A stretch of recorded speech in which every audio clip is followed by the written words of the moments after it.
আসসালামু আলাইকুম সবাইকে। আমাকে স্পষ্ট শুনতে পাওয়া যাচ্ছে আশা করি।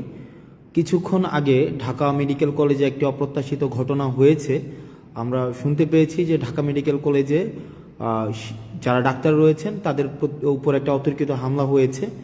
আমরা যখনই বিশ্ববিদ্যালয়ের শিক্ষার্থীরা এই খবরটি আমাদের কাছে এসেছে যে বিশ্ববিদ্যালয়ের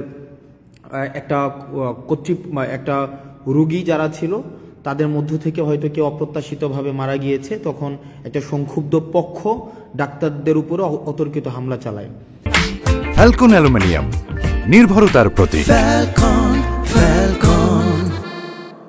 একটা বিষয় আমি স্পষ্ট করতে চাই আপনাদের, আমাদের যে গণ অভ্যুত্থানের যে মূল স্পিরিট ছিল, আমাদের যে গণ অভ্যুত্থানের যে জায়গাটি ছিল, সেই জায়গাটি কিন্তু হচ্ছে ন্যায্যতার ভিত্তিতে সমাজ প্রতিষ্ঠিত হবে, একটি সিস্টেম ডেভেলপ করবে এবং এই সিস্টেমের মধ্য থেকেই হচ্ছে আমাদের সমাজ, রাষ্ট্র তথা আমাদের দেশ পরিচালিত হবে।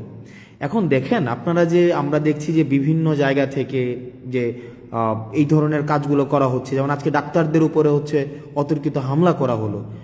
একটা রুগী মারা যাচ্ছে, তার পেশাদারি কার্যক্রম ডাক্তার যখন চালাচ্ছে, এখন রুগী যদি মারা যায়, এখন ডাক্তাররা কি আপনি যদি ফোর্স করেন যে আমার রুগীকে বাঁচাই দিতে হবে, এখনই বাঁচাই দিতে হবে, মানে বাঁচাই দিতেই হবে, মানে এটা তো প্রফেশনালিজমের মধ্যে পড়ে না ভাই।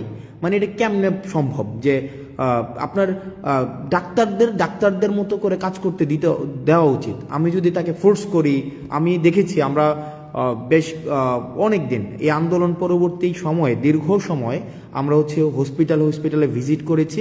সেখানে দেখেছি যে ডাক্তাররা কি পরিমাণ নিরলসভাবে পেশাদারিত্বের সাথে তারা হচ্ছে কাজ করার চেষ্টা করে।